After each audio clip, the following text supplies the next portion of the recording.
Bonjour à tous et bienvenue dans ce nouvel épisode de votre podcast Le Pharmapreneur. Aujourd'hui, nous allons aborder un sujet fondamental pour tout leader, tout manager, tout entrepreneur, à savoir le management bienveillant. Un terme qui, au-delà des apparences, renferme les principes essentiels pour la réussite non seulement de nos équipes, mais aussi de notre propre développement en tant que professionnel. Alors, qu'est-ce que le management bienveillant et pourquoi est-il si crucial ? Pour répondre à cette question, nous allons nous plonger dans les enseignements d'un livre incontournable sur le sujet qui a été coécrit par Yves Desjacques, DRH d'un grand groupe, et Philippe Rodet, qui est un médecin urgentiste. Ensemble, ils ont exploré l'impact du management sur la santé, la performance et le bien-être des collaborateurs. Ce que vous allez découvrir dans cet épisode pourrait bien changer votre manière de voir le leadership et donc de transformer votre approche managériale. La bienveillance n'est pas une option. C'est un besoin qui est fondamental de la personne humaine, tant dans la vie personnelle que dans la vie professionnelle. Lorsque nous recevons de la bienveillance, nous nous épanouissons, notre niveau de stress diminue et notre motivation augmente. A l'inverse, lorsque cette bienveillance fait défaut, le stress monte et la motivation chute. C'est pourquoi en tant que manager ou entrepreneur, la bienveillance doit être au cœur de notre démarche, mais il ne suffit pas d'être courtois et attentif, la bienveillance est un véritable devoir. Elle est le pilier qui permet de réduire le stress, de renforcer l'engagement et au final d'améliorer la performance collective. Alors pour que cela fonctionne, chaque collaborateur doit comprendre le sens et l'utilité de sa mission, recevoir des objectifs réalistes et ambitieux, bénéficier d'une autonomie appropriée et avoir des retours positifs sur son travail. Il est essentiel que les collaborateurs se sentent valorisés, respectés et traités de manière équitable.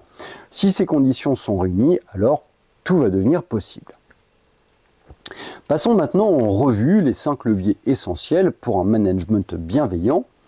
Ces leviers permettent de diminuer les émotions négatives et de créer un environnement de travail favorable au bien-être et à la performance. Alors tout d'abord, il faut supprimer le mépris et exprimer de la considération. Le mépris peut prendre de nombreuses formes, parfois subtiles comme un soupir ou un regard dédaigneux. Il peut aussi se manifester par une absence de demande de mission à un collaborateur ou encore des exigences impossibles à satisfaire. Pour contrer cela, il est crucial d'exprimer de la considération, donc de valoriser les réalisations, s'intéresser au comment du travail effectué, de s'intéresser au centre d'intérêt de ses collaborateurs en dehors du travail. En somme, il s'agit de traiter chaque membre de l'équipe avec respect et reconnaissance. Ensuite, il faut passer de l'incohérence à la cohérence. L'incohérence, qu'elle soit entre les valeurs affichées et les comportements quotidiens ou entre les discours et les actions, génère de la frustration et du stress. La cohérence, en revanche, favorise la cohésion des équipes, l'efficacité et l'engagement des collaborateurs. Un manager bienveillant veille à ce que les valeurs de l'entreprise soient non seulement affichées, mais aussi vécues au quotidien. Troisième pilier, passer du manque d'empathie au care. Les personnes en position de pouvoir ont souvent moins d'empathie. Or, l'empathie, elle est essentielle pour une communication efficace et une bonne santé au travail. Le care, ou le souci de l'autre, est l'expression ultime de l'empathie. Un environnement de travail empathique favorise non seulement le bien-être, mais aussi la performance collective. Les entreprises qui mettent en avant l'empathie organisationnelle sont en moyenne 20% plus performantes que leurs concurrentes. Quatrième pilier, c'est le fait de pardonner et de reconnaître ses maladresses. Le pardon est un puissant levier de cohésion et de motivation. Reconnaître ses erreurs et permettre aux autres de le faire sans crainte crée un climat de confiance propice à l'innovation et à la prise de risques calculés. Le droit à l'erreur, loin d'affaiblir le sens des responsabilités, encourage la créativité et l'amélioration continue. Cinquième et dernier pilier, c'est le fait de passer de l'injustice perçue au sentiment de justice. La perception d'injustice est un facteur majeur de stress et de démotivation. Pour instaurer un sentiment de justice, il est important de féliciter plutôt que de reprocher, de corriger les erreurs de manière équilibrée et de fournir des retours positifs. La justice organisationnelle englobe la rémunération équitable, la participation aux décisions et le respect dans les relations interpersonnelles. Un environnement juste renforce l'engagement et le bien-être des collaborateurs. Le management bienveillant agit directement sur notre biologie, l'ocytocine. Souvent appelée hormone du bonheur, elle est sécrétée en réponse à des émotions positives. Cette hormone réduit le stress, favorise la générosité et renforce la cohésion des équipes.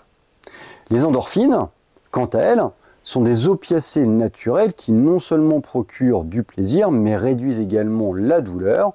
Ensemble, ces hormones créent un environnement de travail sain et épanouissant. La contagion émotionnelle est un autre phénomène à prendre en compte. Les émotions, qu'elles soient positives ou négatives, se propagent rapidement au sein d'une équipe. Heureusement, les émotions positives sont plus puissantes et peuvent transformer l'ambiance de travail, stimulant ainsi la motivation et la performance. Pour conclure, le management bienveillant n'est pas simplement une méthode de management parmi d'autres. C'est une approche essentielle pour qui souhaite créer un environnement sain, motivant, performant.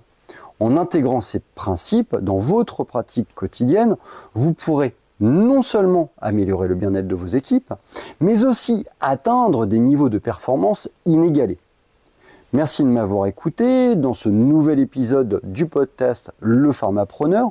J'espère que cette exploration du management bienveillant vous aura donné des pistes pour améliorer vos pratiques et que vous serez inspiré pour mettre en place des principes dans votre propre environnement professionnel.